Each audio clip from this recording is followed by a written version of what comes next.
ओम सच्चिदानंदेश्वराय नमो नमः। भूमिका। जिस समय मैंने यह ग्रंथ सत्यार्थ प्रकाश बनाया था उस समय और उससे पूर्व संस्कृत भाषण करने, पठन पाठन में संस्कृत ही बोलने और जन्मभूमि की भाषा गुजराती होने के कारण से मुझको इस भाषा का विशेष परिज्ञान न था। इससे भाषा अशुद्ध बन गई थी। अब भाषा बोलने और लिखने का अभ्यास हो गया है। इसलिए इस ग्रंथ को भाषा व्याकरणानुसार शुद्ध करके दूसरी बार छपवाया है। कहीं कहीं शब्द वाक्य रचना का भेद हुआ है, सो करना उचित था, क्योंकि इसके भेद किए बिना भाषा की परिपाटी सुधरनी कठिन थी। परंतु अर्थ का भेद नहीं किया गया है, प्रत्युत विशेष तो लिखा गया है। हाँ, जो प्रथम छपने में कहीं कहीं भूल रही थी वह निकाल शोध कर ठीक कर दी गई है। यह ग्रंथ 14 समुल्लास अर्थात 14 विभागों में रचा गया है। इसमें 10 समुल्लास पूर्वार्ध और 4 उत्तरार्ध में बने हैं, परंतु अंत्य के 2 समुल्लास और पश्चात स्वसिद्धांत किसी कारण से प्रथम नहीं छप सके थे। अब वे भी छपवा दिए हैं। प्रथम समुल्लास में ईश्वर के ओंकारादि नामों की व्याख्या, द्वितीय समुल्लास में संतानों की शिक्षा, तृतीय समुल्लास में ब्रह्मचर्य, पठन पाठन व्यवस्था, सत्यासत्य ग्रंथों के नाम और पढ़ने पढ़ाने की रीति, चतुर्थ समुल्लास में विवाह और गृहाश्रम का व्यवहार, पंचम समुल्लास में वानप्रस्थ और संन्यासाश्रम की विधि, छठे समुल्लास में राजधर्म, सप्तम समुल्लास में वेदेश्वर विषय, अष्टम समुल्लास में जगत की उत्पत्ति, स्थिति और प्रलय, नवम समुल्लास में विद्या, अविद्या, बंध और मोक्ष की व्याख्या, 10वें समुल्लास में आचार, अनाचार और भक्ष्याभक्ष्य विषय, एकादश समुल्लास में आर्यावर्तीय मतमतांतर का खंडन मंडन विषय, द्वादश समुल्लास में चारवाक, बौद्ध और जैन मत का विषय, त्रयोदश समुल्लास में ईसाई मत का विषय, 14वें समुल्लास में मुसलमानों के मत का विषय और 14 समुल्लासों के अंत में आयो के सनातन वेद विहित मत की विशेषतः व्याख्या लिखी है, जिसको मैं भी यथावत मानता हूँ। मेरा इस ग्रंथ के बनाने का मुख्य प्रयोजन सत्य असत्य अर्थ का प्रकाश करना है। अर्थात जो सत्य है उसको सत्य और जो मिथ्या है उसको मिथ्या ही प्रतिपादन करना सत्य अर्थ का प्रकाश समझा है। वह सत्य नहीं कहाता जो सत्य के स्थान में असत्य और असत्य के स्थान में सत्य का प्रकाश किया जाए, किंतु जो पदार्थ जैसा है उसको वैसा ही कहना, लिखना और मानना सत्य कहाता है। जो मनुष्य पक्षपाती होता है वह अपने असत्य को भी सत्य और दूसरे विरोधी मत वाले के सत्य को भी असत्य सिद्ध करने में प्रवृत्त होता है, इसलिए वह सत्य मत को प्राप्त नहीं हो सकता। इसीलिए विद्वान आप्तों का यही मुख्य काम है कि उपदेश व लेख द्वारा सब मनुष्यों के सामने सत्यासत्य का स्वरूप समर्पित कर दें, पश्चात वे स्वयं अपना हिताहित समझकर सत्यार्थ का ग्रहण और मिथ्यार्थ का परित्याग करके सदा आनंद में रहें। मनुष्य का आत्मा सत्यासत्य का जानने वाला है, तथापि अपने प्रयोजन की सिद्धि, हठ, दुराग्रह और अविद्यादि दोषों से सत्य को छोड़ असत्य में झुक जाता है। परंतु इस ग्रंथ में ऐसी बात नहीं रखी है और न किसी का मन दुखाना व किसी की हानि पर तात्पर्य है, किंतु जिससे मनुष्य जाति की उन्नति और उपकार हो। सत्यासत्य को मनुष्य लोग जानकर सत्य का ग्रहण और असत्य का परित्याग करें, क्योंकि सत्योपदेश के बिना अन्य कोई भी मनुष्य जाति की उन्नति का कारण नहीं है। इस ग्रंथ में जो कहीं कहीं भूल चूक से अथवा शोधने तथा छापने में भूल चूक रह जाए उसको जानने जनाने पर जैसा वह सत्य होगा वैसा ही कर दिया जाएगा, और जो कोई पक्षपात से अन्यथा शंका व खंडन मंडन करेगा उस पर ध्यान न दिया जाएगा। हाँ, जो वह मनुष्य मात्र का हितैषी होकर कुछ जनावेगा उसको सत्य सत्य समझने पर उसका मत संग्रहित होगा। यद्यपि आजकल बहुत से विद्वान प्रत्येक मतों में हैं, वे पक्षपात छोड़ सर्वतंत्र सिद्धांत अर्थात जो बातें सबके अनुकूल सब में सत्य हैं, उनका ग्रहण, और जो एक दूसरे से विरुद्ध बातें हैं, उनका त्याग कर परस्पर प्रीति से वर्तम वत्तावे तो जगत का पूर्ण हित होवे, क्योंकि विद्वानों के विरोध से अविद्वानों में विरोध बढ़कर अनेक विध दुख की वृद्धि और सुख की हानि होती है। इस हानि ने, जो कि स्वार्थी मनुष्यों को प्रिय है, सब मनुष्यों को दुख सागर में डुबा दिया है। इनमें से जो कोई सार्वजनिक हित लक्ष्य में धर प्रवृत्त होता है, उससे स्वार्थी लोग विरोध करने में तत्पर होकर अनेक प्रकार विघ्न करते हैं। परंतु सत्यमेव जयते नानृतन सत्येन पन्या वित्तो देव्यानः मंडूकोपनिषद 516 सूत्र अर्थात सर्वदा सत्य का विजय और असत्य का पराजय और सत्य ही से विद्वानों का मार्ग विस्तृत होता है। इस दृढ़ निश्चय के आलंबन से आप लोग परोपकार करने से उदासीन होकर कभी सत्यार्थ प्रकाश करने से नहीं हटते। यह बड़ा दृढ़ निश्चय है कि यत्तदग्रे विस्मित्र परिणाममृतोपमम्, यह गीता 18,337 का वचन है। इसका अभिप्राय यह है कि जो विद्या और धर्म प्राप्ति के कर्म हैं, वे प्रथम करने में विष के तुल्य और पश्चात अमृत के सदृश होते हैं। ऐसी बातों को चित्त में धर के मैंने इस ग्रंथ को रचा है। श्रोता व पाठक गण भी प्रथम प्रेम से देख के इस ग्रंथ का सत्य तात्पर्य जानकर यथेष्ट करें।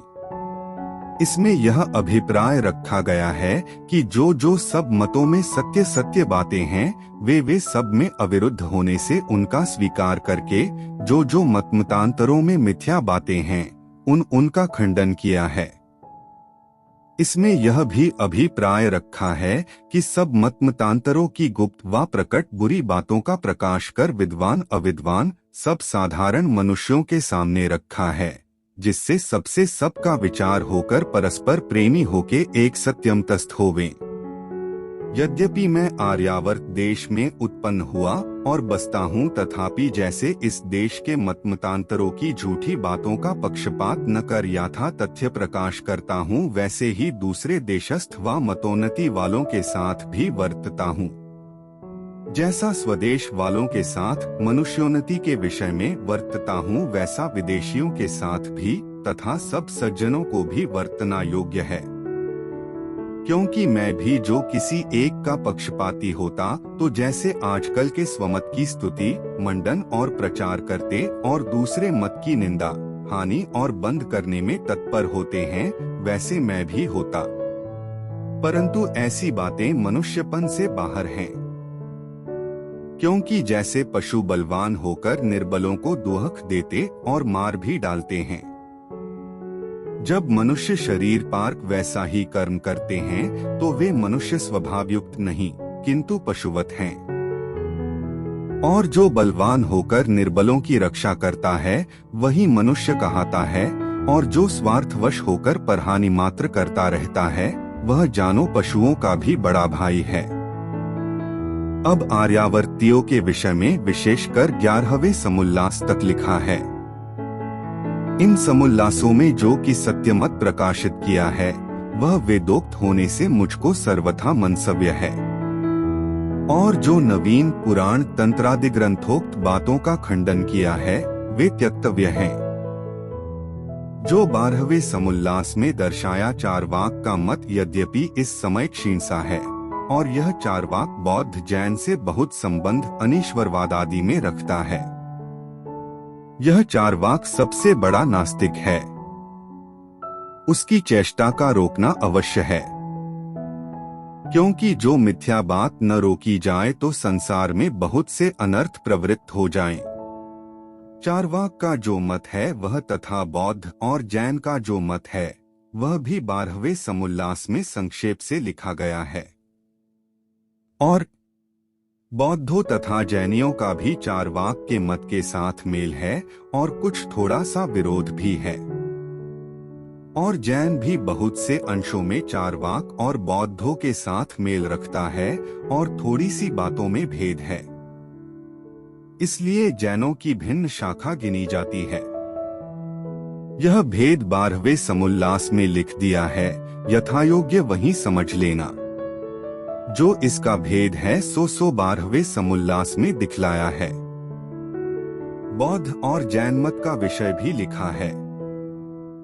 इनमें से बौद्धों के दीप वंशादि प्राचीन ग्रंथों में बौद्ध मत संग्रह सर्वदर्शन संग्रह में दिखलाया है, उसमें से यहाँ लिखा है। और जैनियों के निम्नलिखित सिद्धांतों के पुस्तक हैं, उनमें से 4 मूल सूत्र जैसे 1 आवश्यक सूत्र, 2 विशेष आवश्यक सूत्र, 3 दशवेकालिक सूत्र और पाक्षिक सूत्र, 11 अंग जैसे 1 आचरांग सूत्र, 2 सुगडांग सूत्र, 3 थानांग सूत्र, 4 समवायांग सूत्र, 5 भगवती सूत्र, 6 ज्ञाताधर्म कथा सूत्र, 7 उपासक शाह सूत्र, अंतगर्द शाह सूत्र, अनुत्तरी ववाई सूत्र, 10 विपाक सूत्र और 11 प्रश्न व्याकरण सूत्र, 12 उपांग जैसे 1 उपवाई सूत्र, 2 रायप सेनी सूत्र, 3 जीवाभिगम सूत्र, 4 पन्नवणा सूत्र, 5 जम्बुद्वीप पन्नति सूत्र, 6 चंद पन्नति सूत्र, 7 सूर पन्नति सूत्र, 2 निर्यावली सूत्र, कप्पिया सूत्र, 10 कपवड़ीसिया सूत्र, 11 प्रिप्पिया सूत्र और 12 पुप्यचुलिया सूत्र, 5 कल्प सूत्र जैसे 1 उत्तराध्ययन सूत्र, 2 निशीत सूत्र,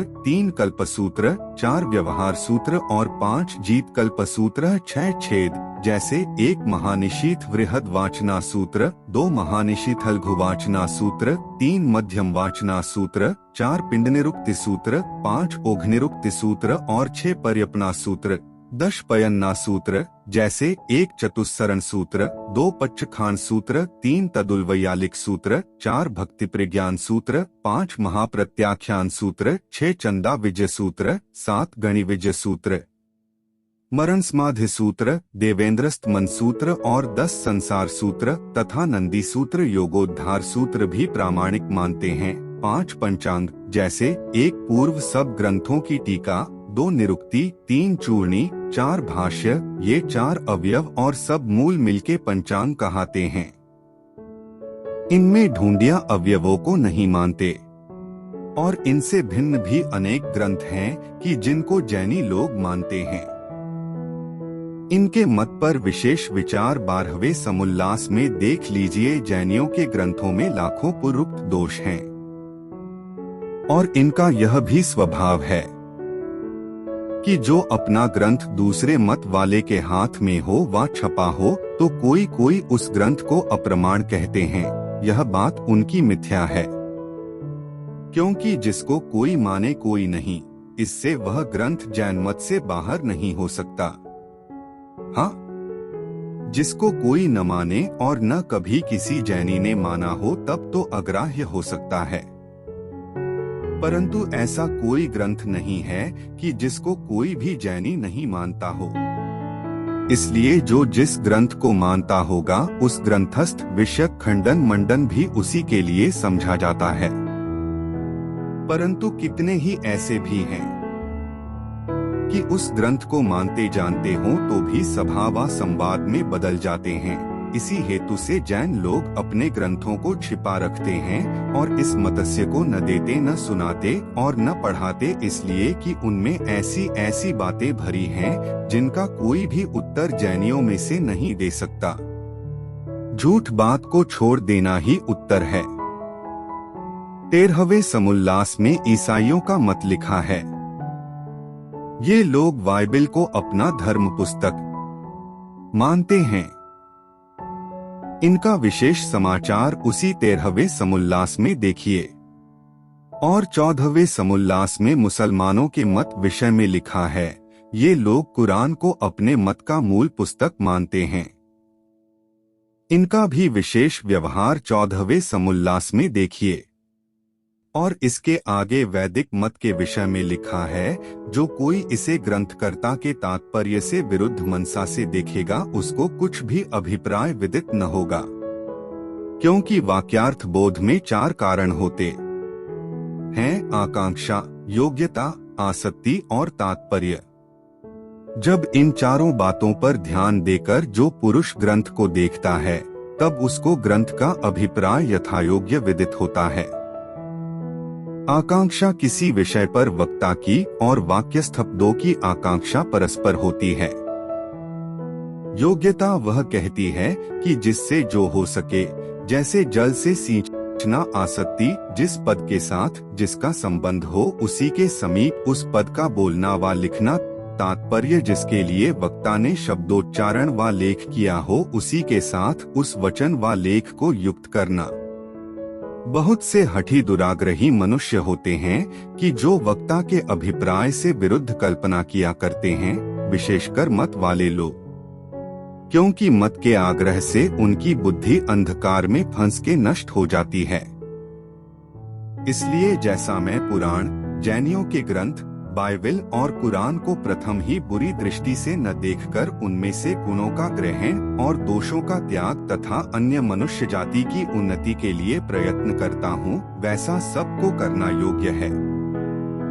इन मतों के थोड़े थोड़े ही दोष प्रकाशित किए हैं, जिनको देखकर मनुष्य लोग सत्यासत्य मत का निर्णय कर सकें और सत्य का ग्रहण तथा असत्य का त्याग करने कराने में समर्थ होवें।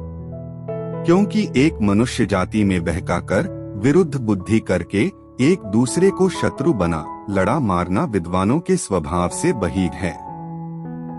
यद्यपि इस ग्रंथ को देखकर अविद्वान लोग अन्यथा ही विचारेंगे, तथापि बुद्धिमान लोग यथायोग्य इसका अभिप्राय समझेंगे। इसलिए मैं अपने परिश्रम को सफल समझता और अपना अभिप्राय सब सज्जनों के सामने धरता हूँ। इसको देख दिखला के मेरे श्रम को सफल करें और इसी प्रकार पक्षपात न करके सत्यार्थ का प्रकाश करना मेरा व सब महाशयों का मुख्य कर्तव्य काम है।